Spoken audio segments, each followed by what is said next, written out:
नमस्कार, जय हिंद साथियों।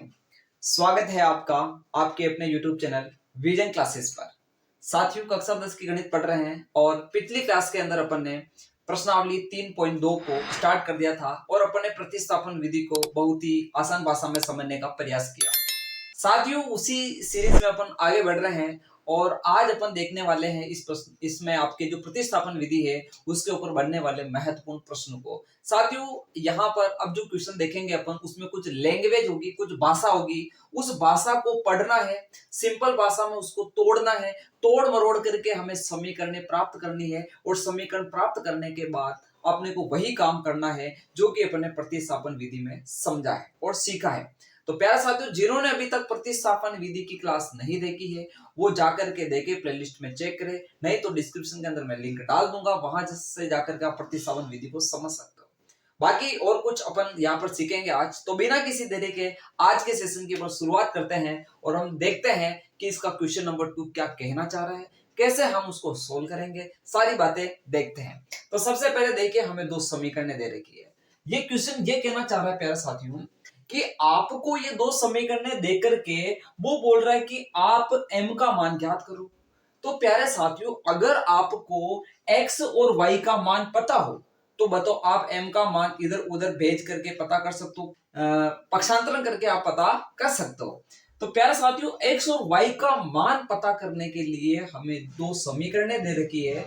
इन दो समीकरणों को सोल्व करना है प्रतिस्थापन विधि से। हमें x और y का मान पता चलेगा, जो x और y का मान पता चलेगा वो इस समीकरण में रखेंगे और हमें यहाँ पर m का मान पता चल जाएगा। तो बिना किसी देरी के अपन स्टार्ट करते हैं। देखना कि यहाँ पर हम प्रतिस्थापन विधि कैसे लगाएंगे। सबसे पहली समीकरण को हम बोलते हैं सर समीकरण नंबर 1 और दूसरी को बोलते हैं समीकरण नंबर 2। प्रतिस्थापन विधि कहती है कि आप समीकरण नंबर 1 को लेकर के किसी एक चर का मान निकाल लो, यानी x का या y का। जो चर का मान हम निकालते हैं, चाहे x हो या y हो, उसके मान को समीकरण 2 में पटक देना है। बात को समझे, समीकरण 1 से x का मान निकालना है और समीकरण 2 के अंदर उसको रख देना है। प्रतिस्थापन इसी को कहते हैं। आगे बात सुनने। तो प्यारे साथियों, स्टार्ट करते हैं समीकरण 1 से। अपन समीकरण 1 से स्टार्ट कर रहे हैं और यहां से मैं x का मान निकाल लेता हूं। तो x का जो मान आएगा वो देखो, 11 पहले उधर था, ये प्लस का 3y उधर गया तो माइनस का 3y हो गया, और ये 2x के साथ गुणा में था तो भाग में चला गया, और ये दिस इज अपनी समीकरण नंबर कौन सी आ गई है, 3 आ गई है। बात को समझे वापस। मैंने x का मान कैसे निकाला, तो यहां देखिए 11 पहले पड़ा था, प्लस का 3y उधर गया तो माइनस का 3y, 2 गुणा में था तो भाग में चला गया और हमें समीकरण नंबर 3 प्राप्त हो गई। यहां तक किसी को दुख तकलीफ कष्ट पीड़ा नहीं होनी चाहिए। अब आगे बढ़ते हैं और हमने जो ये x का मान निकाला है उसी x के मान को हम समीकरण 2 के अंदर रखेंगे, क्योंकि हमें समीकरण 1 को भी काम लेना है और समीकरण 2 को भी काम लेना। तो समीकरण 1 को काम लेकर के अपन ने यहां पर x का मान प्राप्त किया है, इसको समीकरण 2 में पुट करेंगे। बड़ा तसल्ली से समझते थे ना। यहां पर देखना, x का जो मान आया है, x का मान समीकरण कौन सी बेटा, 2 में रखने पर, 2 में रखने पर, तो 2 में रखो सा, इधर आओ, ये आपके पास 2, x की जगह क्या पटकूंगा, तो 11 माइनस 3y बटा 2। वापस समझो, ये 2x है बेटा, तो ये 2 ऐसा कैसा, और x की जगह मैंने ये सारी वैल्यू रखी, फिर माइनस का 4y ऐसा का ऐसा इज इक्वल टू माइनस का 24। देखिए ये 2 से 2 आपका क्या हो रहा है, कट रहा है। बटा वाली संख्या ऊपर वाली संख्या को काट देती है। तो काटने पीटने के बाद हमारे पास बचा 11 minus 3y minus 4y is equal to minus 24। 11 को उधर भेजो, पर ये 4 और 3 दोनों माइनस के हैं, दोनों माइनस के यानी एक ही जात के हैं, तो जुड़ेंगे तो जात तो वही रहेगी, यानी माइनस के ही रहेंगे। तो माइनस का 4 और माइनस का 3 जुड़ेगा तो माइनस का 7 हो जाएगा। बहुत सारों को दिमाग में ख्याल आ रहा होगा, सर माइनस माइनस तो प्लस होता है, आप गलत कर रहे हो। बेटा गलत नहीं कर रहा हूं, माइनस माइनस प्लस तो गुणा में होता है। यहाँ तो जुड़ रहे हैं, जुड़ने से जाति नहीं बदलती है, इनकी जाति माइनस की है तो माइनस ही रहेगी। माइनस का 4 और माइनस का 3 हो गया बेटा माइनस का 7y। 11 को उधर भेजो तो माइनस का 24, और 11 उधर गया तो वो भी माइनस का हो गया। वही उधर जाएगा तो उधर जाने के लिए टैक्स देना पड़ता है, टैक्स देने के लिए उसको अपना रूल बदलना पड़ेगा। जो प्लस का था वो क्या हो जाएगा, माइनस का हो जाएगा।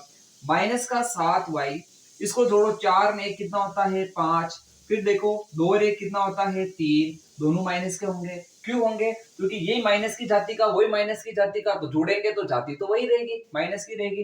तो ठीक है, अब देखिए हमें तो y चाहिए भाई, हमें फालतू कोई लेना देना नहीं है। तो माइनस का 35 ऐसा का ऐसा, और ये माइनस का 7 उधर चला गया, तो माइनस से माइनस गयो, 7 तू पंजे 35, यानी y का मान कितना 5 आ गया।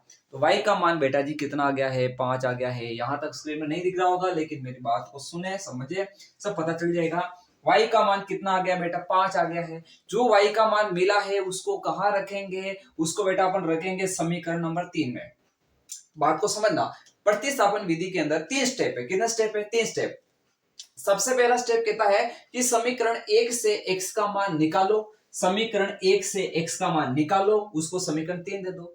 x का मान जो आपने निकाला है उसको समीकरण 2 के अंदर रख दो। तो हमने बिना किसी देरी के समीकरण 2 के अंदर मान रखा, तो देखो ये x था तो उसकी जगह मैंने ये ऐसा का ऐसा वैल्यू रख दी है, बाकी -4y और -24 ऐसा का ऐसा। फिर थोड़ा बहुत ऐसे थोड़ी मेहनत करनी पड़ी, इसको थोड़ा सोल्व करना पड़ा, और मेहनत करने से हमें क्या मिल गया? y का मान मिल गया।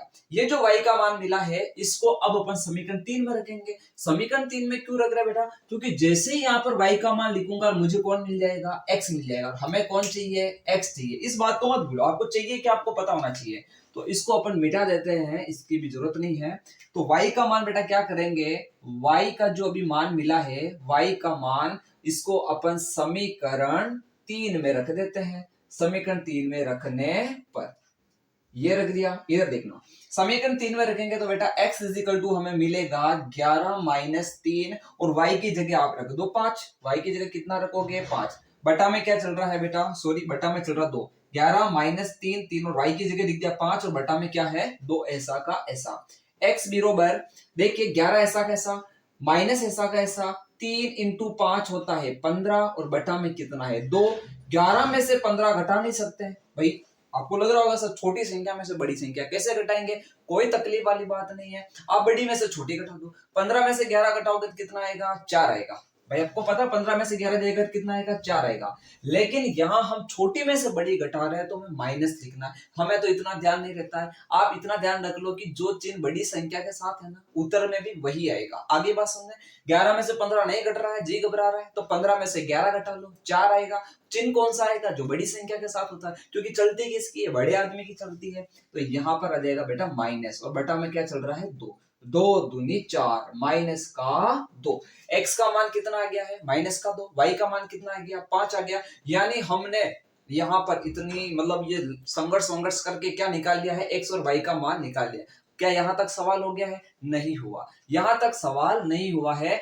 आपको तो यहाँ पर m का मान ज्ञात करना था। ऐसा थोड़ी बोला कि प्रतिस्थापन विधि से हल ज्ञात कीजिए, अगर इतना सा बोलता तब तो हो गया था। लेकिन हमें यहाँ पर m का मान ज्ञात करना है, m तक पहुंचने का हमें रास्ता दे रखा है। क्या दे रखा है? उससे पहले हम लिखते हैं हमें x क्या मिला, y क्या मिला। तो बेटा x बराबर मिला -2 और y बराबर मिला है 5। इसको यूज करना है, और अपन लिखेंगे चूंकि हमें दे रखा y इजिकल टू बेटा mx प्लस 3 दे रखा है, इसके अंदर x और y का मान लिखेंगे तो y की जगह अपन ने पटक दिया 5, m ऐसा का ऐसा, x की जगह लिख दिया -2 प्लस 3।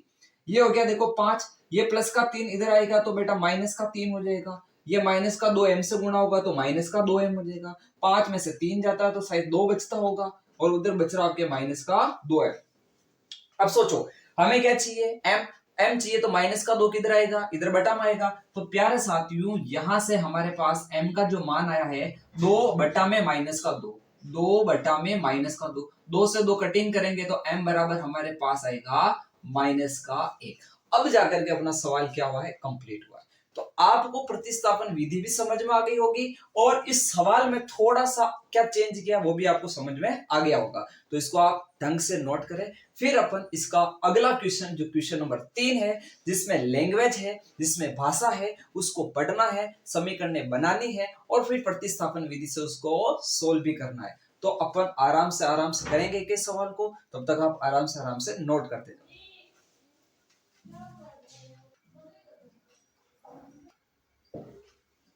तो प्यारे साथियों आगे बढ़ते हैं और अपन इसका देखते हैं क्वेश्चन नंबर जो 3 है उसका फर्स्ट क्वेश्चन देखते हैं, क्योंकि क्वेश्चन नंबर 3 में कितने क्वेश्चन है? 6 क्वेश्चन है। 6 के 6 क्वेश्चन कैसे है?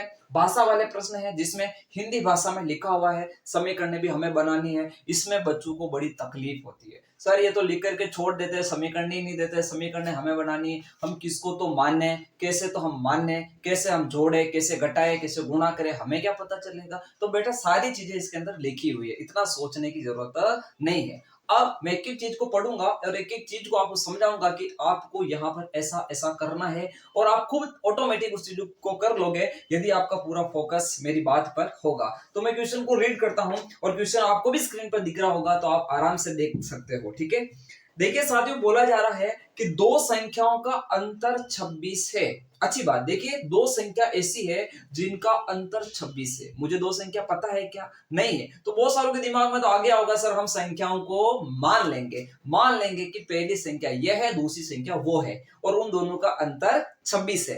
तो बहुत सारों के दिमाग में आ चुका होगा कि यह हमें संख्याओं को मानना पड़ेगा, क्योंकि उनका अंतर हमें दे रखा है और वो संख्या हमें नहीं दे रखी है। देखो आगे बढ़ते हैं, क्या पता कुछ और हो जाए। और एक संख्या दूसरी संख्या की 3 गुनी है। देखिए दोनों का अंतर कितना है? 26 है। और वो बोल रहा है कि जो वो दो संख्या है ना, उसमें से एक संख्या दूसरी की कितनी है? 3 गुनी। यानी इसका मतलब एक संख्या बड़ी है और दूसरी संख्या छोटी है। आ रही बात समझ? तभी तो बड़ी में से छोटी घटाई होगी, तो हमें कितना मिला होगा? 26 मिला होगा। हमें उन्हें ज्ञात करना है। क्वेश्चन क्या बोल रहा है? हमें उन संख्याओं को ज्ञात करना है। तो देख लो, यहां पर हमें पता चल चुका है साथियों कि हमें दो संख्या को मानना पड़ेगा। और पहली संख्या मान लेते हैं, माना एक पहले अपन मान लेते हैं, माना बड़ी संख्या x है और छोटी संख्या y है। दो संख्या मानी है ना, तो एक बड़ी होगी तो एक छोटी होगी, क्योंकि एक दूसरे की 3 गुनी है। 3 गुनी का मतलब समझ तो, जैसे मान लेता हूं कि आपकी उम्र है 10 वर्ष। कितनी है? 10 वर्ष। और मेरी उम्र आपकी 3 गुनी है। बात को समझना कि मेरी उम्र जो है वो आपकी 3 गुनी है। यानी आपकी 10 है तो 10 का 3 गुना करो तो 10 इंटू 3 यानी 30। इसका मतलब मेरी कितनी होगी बताओ? 30 होगी। इसका मतलब मेरी उम्र ज्यादा है, आपकी उम्र क्या है? कम है। और इसका मतलब अपन को यहाँ पे पता चलेगा कि एक चीज बड़ी है तो दूसरी चीज क्या है? छोटी है। तभी तो उनका अंतर 26 आ रहा है। अंतर का मतलब, जैसे अब देखो आपकी उम्र 10 हुई, मेरी कितनी हुई? 30 हुई। तो अपनी एज का जो अंतर है वो कितना हुआ? 30 माइनस 10 करो तो 20 हुआ। यानी यहां पर हम समझ गए कि एक संख्या बड़ी दूसरी छोटी। तो मान लेते हैं, माना बड़ी संख्या x है और छोटी संख्या y है, तो x में से y को घटाएंगे तो 26 मिलेगा, और x जो होगा वो y का 3 गुना यानी 3y बनेगा। तो सवाल आपको मौखिक समझ में आ जाना चाहिए। आ रही बात सुने? क्वेश्चन की लैंग्वेज को पढ़ करके दिमाग के अंदर एक डायग्राम बन जाना चाहिए कि मेरे को ये मानना, ऐसे घटाना, ऐसे करना। आ रही बात सुनने? और सब हो जाएगा धीरे धीरे। आप जुड़े रहिए, आपको बड़ा मजा आएगा और आप खुद सवालों को करने लग जाएंगे। लैंग्वेज को पढ़ करके आप समीकरण बनाने लग जाओगे और आपका कॉन्फिडेंस लेवल बढ़ जाएगा। तो प्यारे साथियों, यहाँ पर बात करते हैं अपन बिना किसी देरी के। तो मान लेते हैं अपन क्या कर रहे हैं, पहले तो क्वेश्चन तो लिख दें। क्वेश्चन नंबर 3 का अपन फर्स्ट कर रहे हैं, और मान लिया कि बेटा माना बड़ी संख्या है जो x है। बड़ी संख्या x है और छोटी संख्या y है, तथा मैंने मान लिया तथा छोटी संख्या कितनी है बेटा? तो वो हो जाएगी y। अब हम प्रश्न के अनुसार चलेंगे, जैसा प्रश्न कहता जाएगा वैसा हम करते जाएंगे। तो सबसे पहले यहां अपन लिखते हैं बेटा प्रश्नानुसार। क्या लिख देते हैं? प्रश्नानुसार। प्रश्नानुसार अंग्रेजी वाले बोलते हैं according to question, ATQ। English में क्या लिखोगे? ATQ, अकॉर्डिंग टू क्वेश्चन, यानी प्रश्न के अनुसार। तो बात को थोड़ा समझने का प्रयास करना। प्रश्न क्या कह रहा? प्रश्न कह रहा कि इन संख्याओं का अंतर कितना है बेटा? 26 है। अब बहुत सारों के दिमाग में ये आ रहा है, सर x माइनस वाई बराबर 26 लिखे या y माइनस एक्स बराबर 26 लिखे। तो इसका जवाब आपकी अंतरात्मा ही दे देगी बेटा कि बड़ी संख्या में से छोटी संख्या ही घटाई जाती है, तभी आपको आंसर प्लस में मिलता है। अरे बात सुने, वैसे घटाने में तो अपन छोटी संख्या में से बड़ी संख्या भी घटा सकते हैं, लेकिन छोटी में से बड़ी घटाएंगे तो आंसर माइनस का आता है। किसका आता है? माइनस का आता है। इसका मतलब यहाँ बड़ी संख्या में से छोटी संख्या को घटाया जा रहा है। इसका मतलब हम समझ गए कि x माइनस वाई करेंगे तो हमें 26 मिलेगा। ये बात समझ आ गई। और दूसरी बात ये बोली जा रही है कि जो पहली संख्या है वो दूसरी की 3 गुनी है, यानी कि इसका मतलब जो बड़ी संख्या होगी वो छोटी की 3 गुनी होगी। हमारे पास बड़ी संख्या क्या है बेटा? x है, और छोटी संख्या क्या है? y है। तो मुझे इसका क्या करना पड़ेगा? 3 गुना करना पड़ेगा, तब जाकर मेरे बराबर होता है। जैसे आपकी उम्र 10 थी, मेरी 30 थी, तो अब आपको मेरे बराबर आने के लिए आपका कितना गुना करना पड़ेगा? तो आपकी 10 है तो 3 गुना करना पड़ेगा। तो छोटे को बड़े के बराबर जाने के लिए ही गुना किया जाता है। तो आप यहाँ पर y बराबर 3x नहीं करोगे, आपको खुद को पता चल गया होगा कि बड़ी संख्या ही तो छोटी की 3 गुनी होगी। कभी मतलब बड़ी संख्या छोटी की 3 गुनी, कभी ऐसा हो सकता है कि छोटी संख्या बड़ी की 3 गुनी हो? ऐसा कभी नहीं हो सकता है। आगे बात समझे? तो ये दो समीकरण हमारे पास बन गई है। देखो बात आ रही बात समझे? यानी हमने बातों बातों के अंदर समीकरण बना ली है। और आपके तो समीकरण बनाना मुश्किल है, समीकरण बनाना मुश्किल नहीं है। सारे सवालों को अपन ऐसे ही करेंगे। समीकरण बनने के बाद तो रास्ता क्लियर है ना बेटा। अब तो प्रतिस्थापन विधि लगानी है, x और y का मान पता करना है। जो x और y का मान आएगा वही आपके संख्याएं होगी जो हमें ज्ञात करनी है। तो सबसे पहले हम प्रतिस्थापन विधि पर विचार करते हैं, वो क्या कहती है। तो प्रतिस्थापन विधि के अकॉर्डिंग बात करें तो सबसे पहले हम समीकरण 1 को यूज करना है, x का मान निकालना है। जो x का मान निकाला है उसको समीकरण 2 के अंदर रखना है। इसी को कहते हैं प्रतिस्थापन। क्या कहते हैं? प्रतिस्थापन। तो बात करते हैं बेटा समीकरण नंबर 1 से। समीकरण नंबर 1 से यहां से मैं x का मान निकालना चाह रहा हूं, तो x बराबर देखना, प्लस का y उधर जाएगा तो माइनस का y उधर जाएगा तो प्लस का y, तो ये हो जाएगा बेटा 26 प्लस y। और जैसे ही हम यहाँ पर मान निकालते हैं उसको हम समीकरण नंबर 3 देते हैं।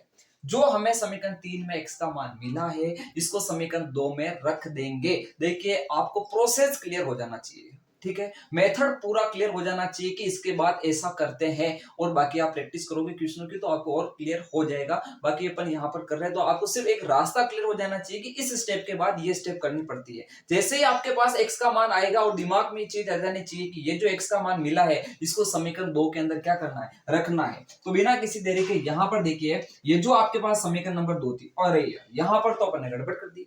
यहाँ प्रतिस्थापन विधि लगाने की जरूरत ही नहीं है। आरी बात में कैसे जरूरत नहीं? आपको ऑलरेडी x की वैल्यू दे रखी है, बात को समझना, ऑलरेडी x की वैल्यू दे रखी, डायरेक्ट ही समीकरण 1 में अपन रख सकते हैं ना भाई। हमें यहाँ पर x की वैल्यू यहाँ पर निकालने की जरूरत ही नहीं है क्योंकि हमें x की वैल्यू डायरेक्ट दे रखी है। तो जैसे ही अपन इसको समीकरण 1 में रखेंगे तो y का मान हमें मिल जाएगा। तो देखिए हमें यहाँ पर ये करने की आवश्यकता नहीं थी, इसको अपन यहाँ से क्या कर देते हैं? क्लियर कर देते हैं। हमें कैसा पता चलेगा कि हमें प्रतिस्थापन विधि लगानी या नहीं लगानी है?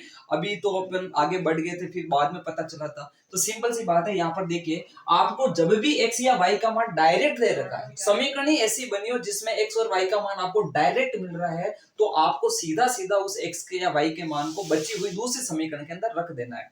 तो यहाँ पर देखिए, यहाँ पर जो x का मान मिला है उसको समीकरण 1 में रखेंगे तो x का मान, बेटा ध्यान से देखना, x का मान समीकरण 1 में रखने पर, जैसे अपन समीकरण 1 में रखेंगे तो थोड़ा ध्यान से देखना, इस x की जगह क्या आ जाएगा? तो 3y आ जाएगा। x की जगह क्या आ जाएगा? तो ये आ जाएगा 3y, फिर माइनस क्या चल रहा है? y, और बराबर क्या चल रहा है? 26। 3y में से y को घटाओगे तो कितना आएगा? 2y आएगा। भाई 3 रुपए में से 2 रुपए जाएंगे तो सॉरी, यहाँ 3 रुपए में से 1 रुपए जाएगा तो कितना बचेगा? 2 रुपया चलेगा। जैसे ही यहाँ पर देखो 3y में से y जाएगा तो 2y बचेगा, बराबर कितना चल रहा है? 26। अगर हमें y का मान चाहिए तो हम करेंगे 26 बटा, ये देखो 2 गया बटा में, तो y का मान कितना मिला हमारे को? 13 मिला। कितना मिला है? 13।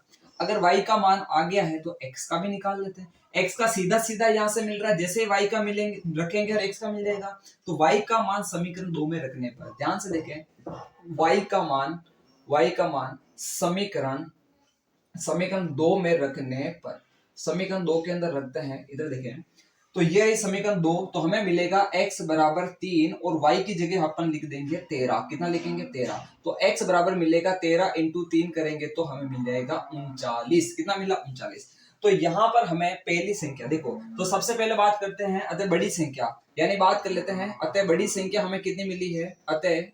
अतः बड़ी संख्या हमने क्या मानी थी? बड़ी संख्या हमने x मानी थी और वो हमें मिली है 39। तथा छोटी संख्या हमें क्या मिली है? तो छोटी संख्या जो अपन ने छोटी संख्या y मानी थी और वो हमें कितनी मिली है? तो वो मिली है 13। कितनी मिली है? 13। तो इस प्रकार अपन ने यहाँ पर दोनों संख्याओं को प्राप्त कर लिया है। देखिए एक तरह से ये प्रतिस्थापन विधि है, क्योंकि अपन ने एक x का मान दूसरी जगह रखा है और इसी को अपन कहते हैं प्रतिस्थापन, एक चीज का मान दूसरी जगह पे रखना। लेकिन यहाँ हमें क्या है कि सुविधा के लिए डायरेक्ट चीज मिल गई थी, यानी हमें पक्षांतरण कर करके उस x का मान निकालने की जरूरत नहीं पड़ी। ठीक है, अगर ये भी एक समीकरण के फॉर्म में होता, कैसे इस तरह से होता, तो हमें फिर x का मान निकालना पड़ता और दूसरी समीकरण में रखना पड़ता। आगे बात समझे तो आपको इस तरह से पता चल जाएगा कि कब आपको x का मान निकालने की जरूरत पड़ेगी और कब आपको डायरेक्ट मिल जाएगा। ठीक है, तो इसको नोट करें, फिर इसका अपन अगला क्वेश्चन करते हैं। अगले क्वेश्चन की तरफ बढ़ते हैं। इसका क्वेश्चन देखिए, दूसरा क्वेश्चन। ठीक है, तो दूसरे क्वेश्चन को समझते हैं। इसका क्वेश्चन क्या कहता है कि सबसे पहले अपन यह क्वेश्चन नंबर 2 डाल देते हैं और इसको तसल्ली से क्या करते हैं, रीड करते हैं।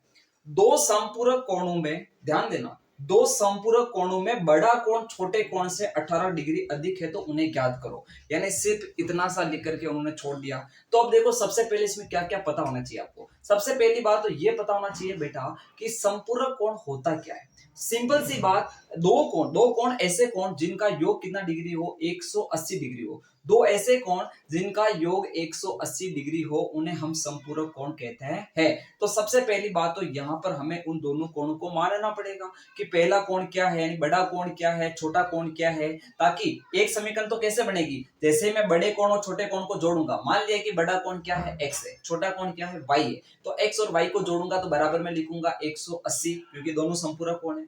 फिर ये कह रहा है कि इनका अंतर 18 है। अंतर कितना है, 18, यानी बड़े में से छोटे को घटाऊंगा तो कितना मिलेगा, 18 मिलेगा। यानी x माइनस वाई करूंगा तो कितना मिलेगा, 18 मिलेगा। देखो बातों बातों में समीकरण बनी कि नहीं बनी, ऐसे ही समीकरण बनेगी, ऐसे ही सवालों को अपन समझेंगे। तो पहले साथ थोड़ा ध्यान से देखना। अपन मान लेते हैं कि माना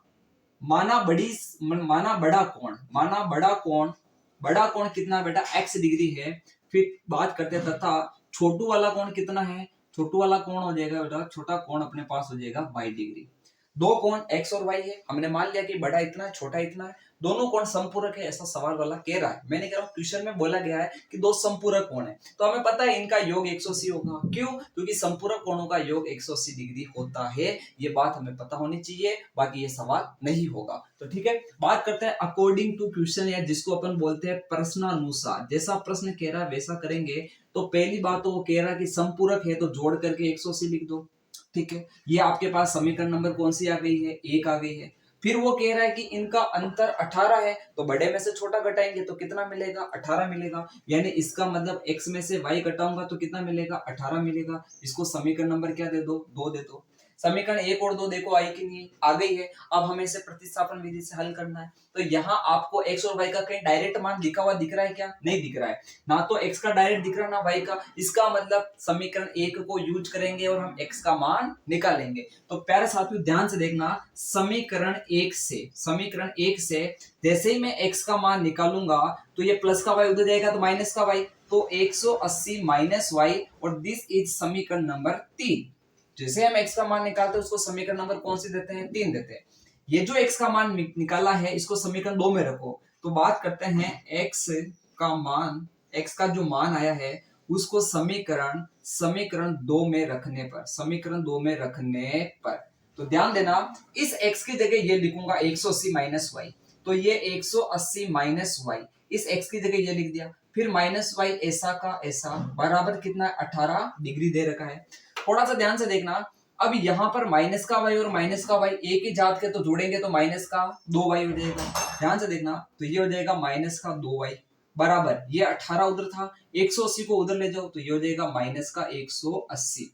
तो ये हो जाएगा माइनस का 2y। यहाँ पर देखो पहले 10 घटा लो, पहले कितना घटा लो, 10। तो 10 घटाओगे तो ये बनेगा 170, उसमें से भी 8 घटाओगे तो ये बनेगा 162। कितना बनेगा, 162। लेकिन ये बेटा माइनस का आएगा, क्योंकि बड़ी संख्या माइनस की दे रखी है। हमें y चाहिए, तो y चाहिए तो हम क्या करेंगे, y चाहिए तो y इज इक्वल टू हो जाएगा माइनस का 162 तो आया, और ये माइनस का 2 बटा में जाएगा तो ये आ गया माइनस का 2। यू मत सोचना कि माइनस का 2 उधर गया तो प्लस का 2 हो गया, नहीं, माइनस का 2 यहाँ गुणा में था तो वो भाग में गया तो चिन्ह नहीं बदलेगा। अगर ये माइनस का 2 प्लस का 2 बनता उधर तो हो जाता, ठीक है ना। यहाँ केवल माइनस का 2 होता, ये भी ये गुणा का रोल प्ले कर रहा है, तो उधर भाग का रोल प्ले करेगा, चिन्ह नहीं बदलेगा। ठीक है, तो यहाँ माइनस से माइनस क्या हो गया, खत्म। तो y इज इक्वल टू हो जाएगा, ये आ जाएगा आपके पास 81। कितना आ जाएगा, 81 डिग्री। यानी एक कोण आपको कितना मिला है, 81। पहला कोण कितना मिला, 81। तो अब हमें कौन सा चाहिए, x चाहिए। तो x यहां से मिलेगा, x यहां से मिलेगा, तो y का मान समीकरण 3 में रख देते हैं। ध्यान दे, y का जो मान मिला है, y का मान, इसको मैं समीकरण 3 में रख देता हूं। समीकरण 3 में रखने पर जैसे हम समीकरण 3 में रखेंगे तो हमें x का मान मिलेगा, और x इज इक्वल टू हो जाएगा 180 माइनस y की जगह 81। तो x बराबर हो जाएगा 180 में से 81 घटा लो, पहले 80 घटा लो, फिर ये हो जाएगा आपके पास सीधा सीधा 91 हो जाएगा। कितना हो जाएगा, पहले 80 घटा लो फिर एक, ठीक है 99, सॉरी 99 डिग्री हो जाएगा। कितना हो जाएगा, 90।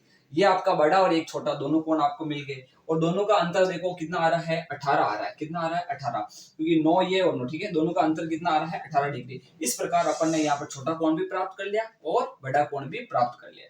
तो इस क्वेश्चन को नोट करो, ये दूसरा क्वेश्चन कंप्लीट हुआ। फिर अपन इसका थर्ड क्वेश्चन करते हैं, ठीक है, इसको नोट करो।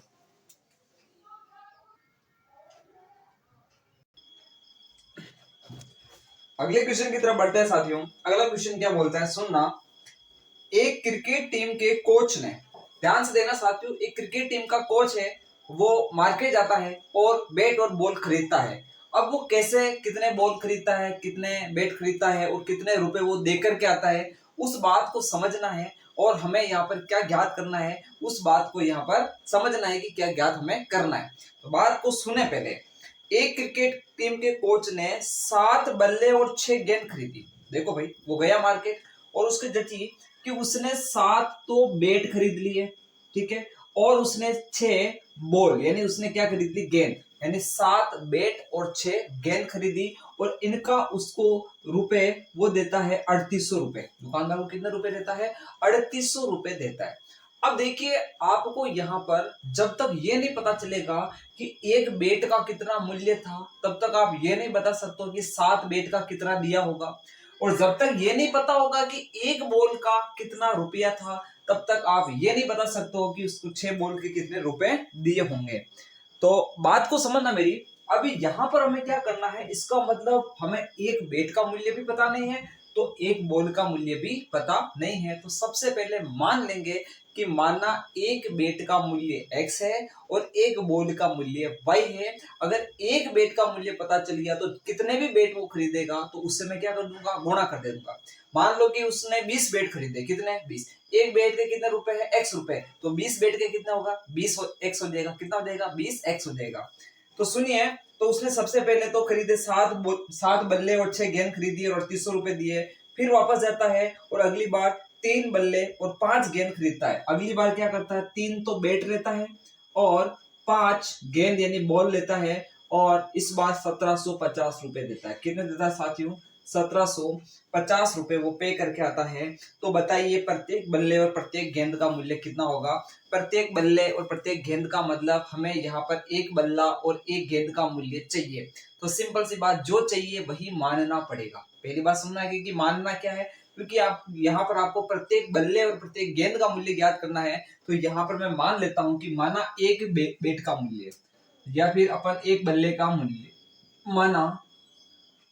माना एक बल्ले का मूल्य, एक बल्ले का मूल्य, और वो मैंने कितना माना, तो वो मैंने मान लिया x रुपए। फिर बात करते हैं, तथा एक गेंद का मूल्य, एक गेंद का कितना है, ध्यान से देखना, एक गेंद का मूल्य, और वो मैंने मान लिया है कितना है, y रुपए है। अब सुनना, बात करते हैं प्रश्नानुसार। किसके अनुसार, जो प्रश्न कह रहा उसके अनुसार अपन एक समीकरण बनाने का प्रयास करेंगे। ये जो अपन ने एक एक बैट और बॉल का मूल्य माना है, इसको समीकरणों में पिरोने का प्रयास करते हैं। सुनना कि सबसे पहले बात करते हैं फर्स्ट स्थिति, जब वो पहली बार बाजार जाता है तो क्या खरीदता है। सुनना, तो फर्स्ट स्थिति की बात करते हैं। पहली स्थिति में बेटा वो 7 तो बैट खरीदता है और 6 गेंद खरीदता है। तो पहली स्थिति में उसने क्या खरीदा, तो 7 बल्ले, 7 तो बल्ले खरीदे, वह 6 गेंद खरीदी, 6 गेंद खरीदी, 6 गेंद खरीदी, और कितने रुपए देता है, तो 3800 रुपए देता है। अब बात को सुनना, अगर 7 बल्ले खरीदे तो बताओ उसने बल्ले खरीदने के लिए कितने पैसे खर्च किए। तो एक बल्ले का मूल्य कितना माना अभी अपन ने, x रुपए, एक बल्ले का मूल्य x, तो 7 बल्ले खरीदे तो 7 बल्लों के लिए कितना मूल्य पे करेगा वो वहां पर, तो वो करेगा 7x। यानी यहाँ पर एक तो यानी बल्ले बल्ले के ऊपर खर्चा कितना आया, बेट मतलब बेट बेट के ऊपर कितना खर्चा आया, 7x आया। अब हमें इसमें क्या गेंद का खर्चा भी जोड़ना, तभी तो हम टोटल रुपए के बराबर लिख पाएंगे। तो यहाँ पर 6 गेंद खरीदता है, एक गेंद का कितना रुपया देना पड़ेगा, y रुपया देना पड़ेगा। तो 6 गेंद का कितना हो जाएगा, 6y हो जाएगा। यानी यहाँ पर गेंद पर खर्चा होता है 6y, कितना होता है 6y। तो बेट पर खर्चा प्लस गेंद पर खर्चा बराबर कितने रुपए देता है, वो 3800 रुपए देता है। कितने रुपए देता है, 3800। बात समझ में आ गई है। यहाँ पर हमने एक बेट और एक बॉल का मूल्य इसलिए माना था क्योंकि वहां पर वो 4 5 6 जितने भी खरीदे उससे गुणा करके साथ मतलब गेंद और जो आपके बॉल है उसके खर्चे को जोड़ करके टोटल पैसे के बराबर कर सके। ये तो थी बेटा पहली स्थिति। अब बात करते हैं सेकंड स्थिति की, बात करते हैं यहाँ पर बात करते हैं सेकंड स्थिति। दूसरी स्थिति में वो क्या करता है, दूसरी स्थिति में 3 बैट और 3 बल्ले और 5 गेंद खरीदता है। 3 तो वो क्या खरीदता है, ध्यान देना, 3 बल्ले वे 5 गेंद खरीदता है। 5 क्या करता है साथियों, गेंद खरीदता है। हमें अच्छे से पता है कि एक बैट का मूल्य कितना है, एक बल्ले का मूल्य कितना x, तो 3 का कितना होगा, 3x हो जाएगा। कितना हो जाएगा, 3x प्लस ये तो गेंद सॉरी बल्ले का खर्चा हो गया। गेंद का खर्चा कितना है, 5 गेंद, एक गेंद का y है तो 5 गेंद का कितना होगा, 5y हो जाएगा। यानी जो बल्ले का खर्चा और गेंद का खर्चा दोनों मिला करके उसने कितने रुपए खर्च किए, तो 1750 रुपए खर्च किए। यानी यहाँ पर हमारे पास आती दोनों समीकरण आ चुकी है, समीकरण 1 और समीकरण 2। ये तो बन गई आपके पास समीकरण नंबर 1 और ये बन गई आपके पास समीकरण नंबर 2। यानी हमने दी गई स्थिति से समीकरण प्राप्त कर ली है। अब बात आती है प्रतिस्थापन विधि की, यानी हमें यहाँ x और y का मान ज्ञात करना है जो कि हमारे बल्ले और गेंद का मूल्य होगा। तो सबसे पहले समझे कि हमें समीकरण 1 को यूज करना है, वहां से x का मान निकालना है और वो x का मान समीकरण 2 के अंदर क्या कर देना है, पटक देना है, ताकि हमें वहां से y का मान मिल जाए।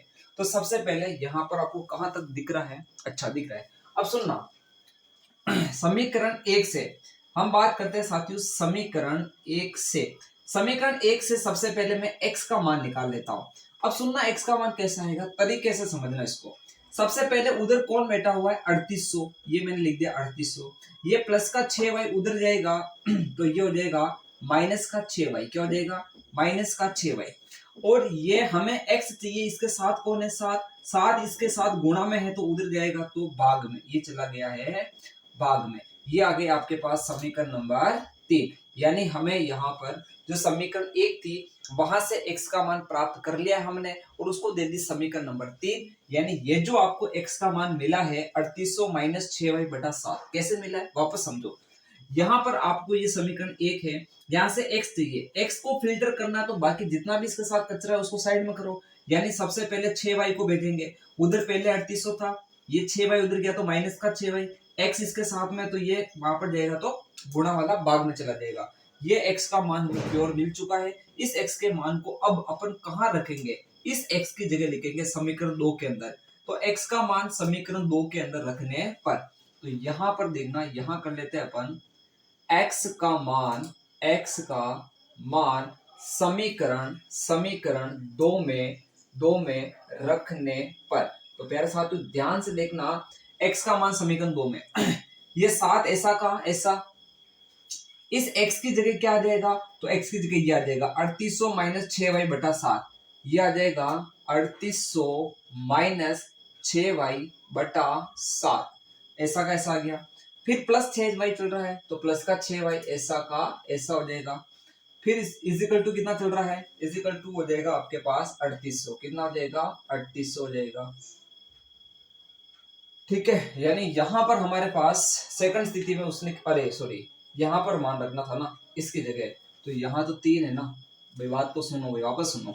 यहाँ पर हमने x का मान लिखा है, x की जगह ये लिख दिया, तो यहाँ बाहर कौन था, x के साथ 3 है तो यहाँ पर 3 आएगा। बाकी आपके 3800 माइनस 6y ऐसा का ऐसा, 3800 माइनस 6y अपॉन 7 ऐसा, प्लस का 5y है, अपने गड़बड़ कर दी, प्लस का 5y है बराबर के 1750, बराबर 1750। ठीक है, नजर हटी दुर्घटना घटी, आगे बात समझ में। यानी यहाँ पर आपको पता होना चाहिए कि अपन इसको समीकरण 2 में रख रहे हैं, थोड़ा सा भी डिस्टर्ब हो जाओगे समीकरण 1 में रख दोगे तो सारी गड़बड़ हो जाएगी। तो हमें ध्यान रहना चाहिए, हमने जो x का मान है समीकरण कहाँ रखा है, 2 में रखा है। ठीक है, अब यहाँ पर देखिए इस 3 को 7 से मैं नहीं काट सकता हूँ क्योंकि ये डायरेक्ट यहाँ पर नहीं कटेगा। तो अपन क्या करते हैं, इस 3 को अंदर गुणा करा दो, 3 को 0 से गुणा करा दो 0, 3 को वापस 0 से 0, 3 को 8 से गुणा करा दो 24 और ये आ जाएगा 2, 3 इंटू 3 9 और 2 कितना हो जाएगा 11। तो ये आ गया बेटा 11,400। ठीक है, माइनस ये 3 6 से भी गुणा होगा। ध्यान दे कोष्टक के बाद जो संख्या होती है वो कोष्टक के अंदर दोनों तीनों चारों जितनी संख्या होती है उन सबसे क्या होती है, गुणा होती है। इसको इसे कर लिया। अब 3 को 6 से गुणा करो तो 3 6 18 हो जाएगा, ये आ जाएगा 18y और इनके बटा में क्या चल रहा है, तो 7 चल रहा है, प्लस 5y ऐसा कैसा बराबर 1750। जब भी ऐसी स्थिति हो कि एक संख्या भिन्न में हो और दूसरी संख्या नॉर्मल में हो तो उसका तरीका सुन लो। अगर एक संख्या भिन्न में है और दूसरी संख्या मान लो कि वो नॉर्मल है और इसको जोड़ना हो तो इसका तरीका कहता है ये 5 ऐसा का ऐसा, ये प्लस ऐसा का ऐसा, 2 को 1 से गुणा कर दो 2 और बटा में 2 चल रहा है तो 2 लिख दो, 5 और 2 कितना हो जाएगा 7/2। ये इसका आंसर आ जाएगा। वही काम अपन यहाँ करेंगे, ये सारा ऐसा का ऐसा आ जाएगा, 7 को 5 से गुणा कर देंगे 7 पंजे 35 हो जाएगा। सुनना 11,400 ऐसा का ऐसा, यहाँ पर देखना माइनस का 18 भाई ये ऐसा का ऐसा, 7 को 5 से गुणा कर दिया तो ये हो जाएगा 35y और ये 7 कहाँ जाएगा, तो अभी बटा में रहेगा। ठीक है ना, अब सबके बटा में हो जाएगा, अब सबके बटा में हो जाएगा बराबर 1750। ये आपके पास कितना है 35 और ये कितना है 18, इसको यहाँ से घटाएंगे तो हमें मिलेगा ये 17, कितना मिलेगा 17y मिल जाएगा भाई, 18 में से 35 जाएंगे तो 17 हो जाएगा। तो 11,400 ऐसा कैसा और यहाँ पर अपन इसको घटा देंगे तो ये आ जाएगा 17y बराबर, ये देखो 7 उधर जाकर के अभी भाग में है ना, भाग में जाए, भाग से उधर जाएगा तो गुणा में, तो 1750 से गुणा होगा, तो 1750 से गुणा करो तो सबसे पहले 0 से गुणा होगा तो 0, 7 को 5 से गुणा करेंगे तो 35 का 5 हासिल का 3, 7 इंटू 7 49 और 3 कितना हो जाएगा, तो ये हो जाएगा 52 का 2 हासिल का 5 और 7 को 1 से गुणा करके 5 जोड़ लो 12, यानी कुल मिलाकर के 12,250 हमारे पास आ चुका है। इधर हमारे पास 11,400 चल रहा है। अब हमें y चाहिए तो 11,400 को उधर भेजो, तो 17y इज इक्वल टू हो जाएगा 12,250 माइनस 11,400। अब 11,400 देखो 12,250 में से 11,400 आप घटाओगे तो 6 और 7 2 8 यानी 850 बचेगा, कितना बचेगा 850। तो 17y इज इक्वल टू आ जाएगा आपके पास 850, कितना आ जाएगा 850। अब हमें क्या चाहिए, y चाहिए, तो 17 का उधर क्या लगेगा, भाग लगेगा, तो बेटा y इज इक्वल टू आ जाएगा 850 जो आपके पास था उसमें 17 का भाग दे दो, 17 का भाग देंगे तो 17 पंजे 85 यानी 5 बार से तो ये कट रहा है, फिर 0 ऐसा का ऐसा बच जाएगा। वापस समझो 17 का भाग दिया 85 में तो 17 पंजे 85, 5 बार तो ये गया और 0 ऐसा का ऐसा, तो y का मान हमारे पास कितना आ गया है 50 आ गया। अब ये जो y का मान मिला है, देखिए y क्या माना आपने, गेंद माना, यानी इसका मतलब एक गेंद का मूल्य आपको मिल चुका है। एक गेंद का मूल्य कितना है 50 रुपए। अभी तक हमें बैट का मूल्य नहीं मिला, बल्ले का मूल्य नहीं मिला है, तो वो प्राप्त करने के लिए अपन क्या करेंगे, यहाँ पर देखिए हमने जो समीकरण 3 बना रखी है, समीकरण 3 को काम में लेना है। देखिए तीनों समीकरण काम आती है। सबसे पहले समीकरण 1 से x का मान निकालना, उसको समीकरण 2 के अंदर रखना ताकि हमें क्या मिल जाए समीकरण 3। समीकरण 3 को लास्ट में काम लेना, जब हमें y का मान मिल जाता है तो वापस समीकरण 3 में उस y के मान को रखेंगे ताकि हमें x का मान मिल जाए, क्योंकि इसमें हमें साफ साफ x का मान दिख रहा है, जैसे हम y का मान रखेंगे हमें x का मान मिल जाएगा। तो यहाँ पर अपन एक काम करते हैं, स्पेस कम मिलेगा, मैं देख लेता हूँ फोन में। अच्छा ये यहाँ निकाल देते हैं नीचे अपन, यहाँ देखना x का मान निकालना, तो ये जो y का मान आया है ना, इस y के मान को अपन कहाँ लिखेंगे, तो इस समीकरण 3 में लिखेंगे। तो यहाँ मैं लाइन लिख रहा हूँ, एक सुनना कि y का मान समीकरण 3 में रखने पर, कहाँ रखेंगे बेटा समीकरण 3 में। तो ध्यान से देखना, यहाँ मैं इसको इस तरह से यहाँ सेट कर लेता हूँ, आप समझ लेना। यहाँ से हमें x का मान मिलने वाला प्यारे साथियों वो मिलेगा 3800 ऐसा का ऐसा, और माइनस क्या करना देखना 6y और y की जगह 50 लिख देना भाई, तो ये आ जाएगा 6 और y की जगह आ जाएगा बेटा 50, बटेवा कितना चल रहा है तो 7। सुनना ये आया आपके पास 3800 माइनस 6 पंजे 30 यानी ये हो जाएगा बेटा 300, कितना हो जाएगा 300, बटेवा कितना चल रहा है 7। 3800 में से 300 घटाएंगे तो कितना आएगा 3500, तो हमारे पास x का मान आ गया है 3500 बटा 7। 3500 में 7 का भाग दो तो 7 का भाग 35 में तो कितनी बार जा रहा 5 और डबल जीरो इसके लगेंगे तो 500, यानी x का मान कितना आ गया है 500। तो अगर ध्यान से देखें तो हमें x का मान तो मिला है 500 और y का मान मिला है 50। इसका मतलब x हमने क्या माना था, बल्ले का मूल्य, तो इसका मतलब जो हमें बल्ले का मूल्य मिला है प्यारे साथियों वो कितना मिला है 500 रुपए, और एक गेंद का जो मूल्य है वो कितना मिला है, और वो हमें मिला है 50 रुपए। तो इस प्रकार हमने इस क्वेश्चन नंबर 3 के आज की क्लास के अंदर 3 क्वेश्चन कंप्लीट कर दिए। ठीक है साथियों, ये क्लास आपको कैसी लगी कमेंट बॉक्स के अंदर जरूर लिखना। ठीक है, बाकी आगे के जो क्वेश्चन है साथियों अपन आने वाली क्लास के अंदर करेंगे और कोशिश रहेगी कि आपको क्लासें रेगुलर मिलती रहे। ठीक है साथियों, चैनल पर नए हो तो चैनल को सब्सक्राइब जरूर कर लेना, इसको आगे से आगे शेयर करें ताकि सबके पास ये चीज पहुंच सके। ठीक है, बाकी अपन आने वाली क्लास के अंदर और बहुत कुछ अपन इन क्वेश्चन के बारे में जानने वाले हैं। ठीक है, तब तक के लिए अंत में इतना ही कह के जाऊंगा मैं आपको कि इंतजार रहे आपको उस क्लास का जो शानदार और जानदार होने वाली है। जय हिंद, जय भारत।